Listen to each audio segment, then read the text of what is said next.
now turn over and look at Part B.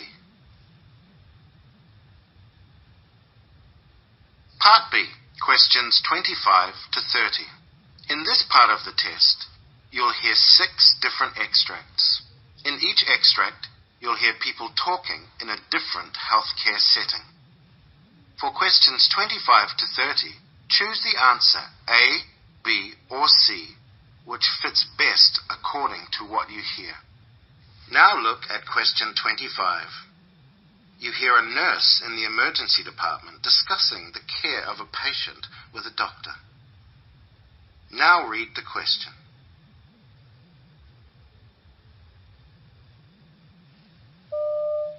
So, who have we got here?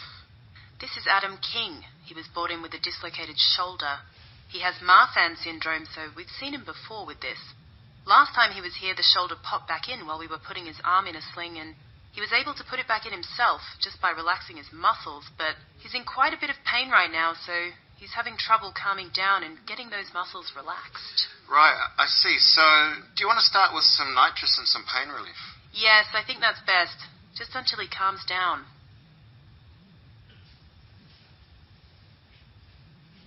Question 26. You hear a trainee doctor discussing a patient diagnosis with a tutor. Now read the question.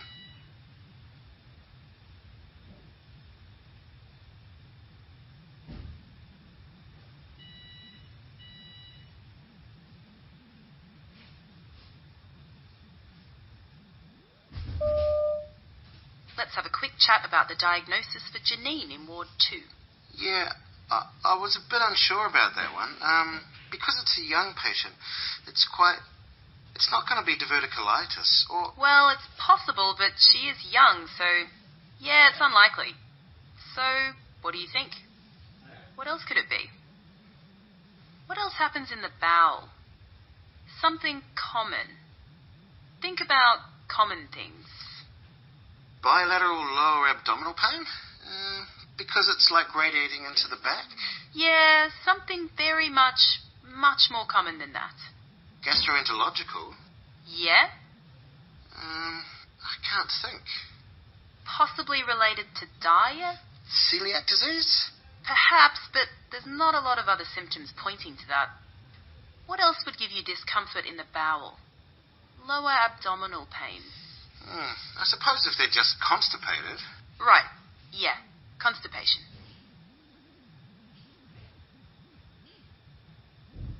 Question 27. You hear a hospital nurse briefing a colleague about a patient recovering from elective surgery. Now read the question.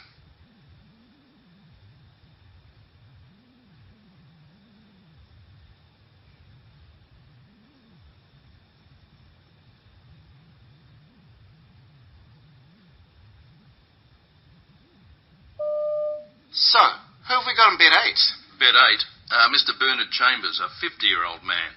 Had an elective bilateral inguinal hernia repair this morning.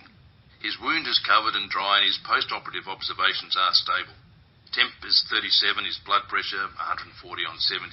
He's already started eating a little and his walking is tolerated.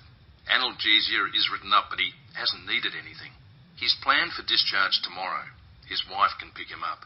And he'll need a sick certificate for work before he leaves. Can you make sure he gets that, please? I asked the ward clerk to copy some post-op information for him, but I haven't had a chance to look through it with him.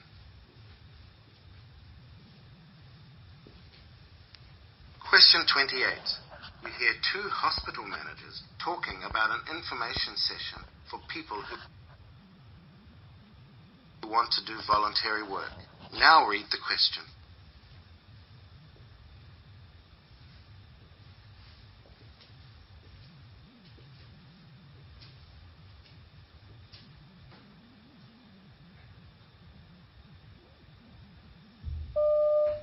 So, how's the planning going for the future volunteer information evening? Well, we've had a lot of RSVPs already, so I'm really happy with the way the event management systems have worked.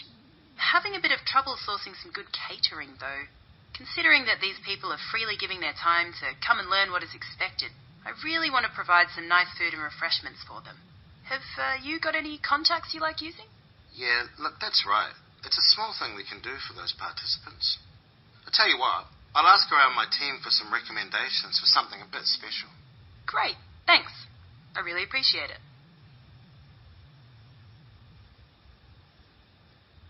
You hear a pharmacist talking to a doctor about a patient's medication. Now read the question.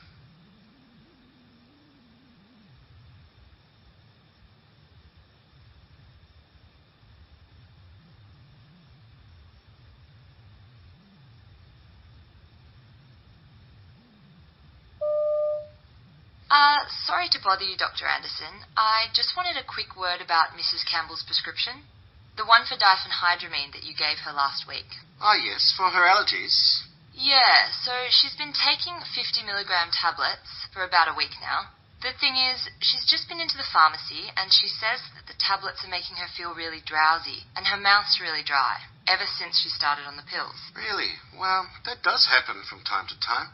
But maybe switching her onto a different medication wouldn't be a bad idea.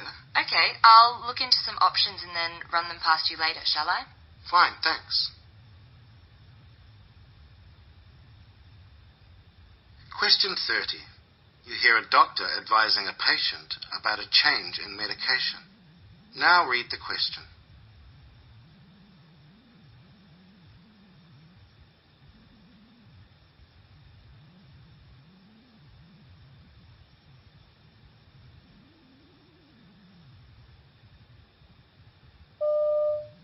Now, the good news is that I don't think that antibiotics are going to help, so we don't need to think about those. And what I'll be advising actually is, from now, I'll be advising to start with a daily antihistamine. It's called cyterizine. I'll write that down for you because it is cheaper to buy than it is on prescription. And it probably is the number one choice for... I hope you don't mind this bit of scrappy paper. That's okay. The number one choice for hay fever at this stage.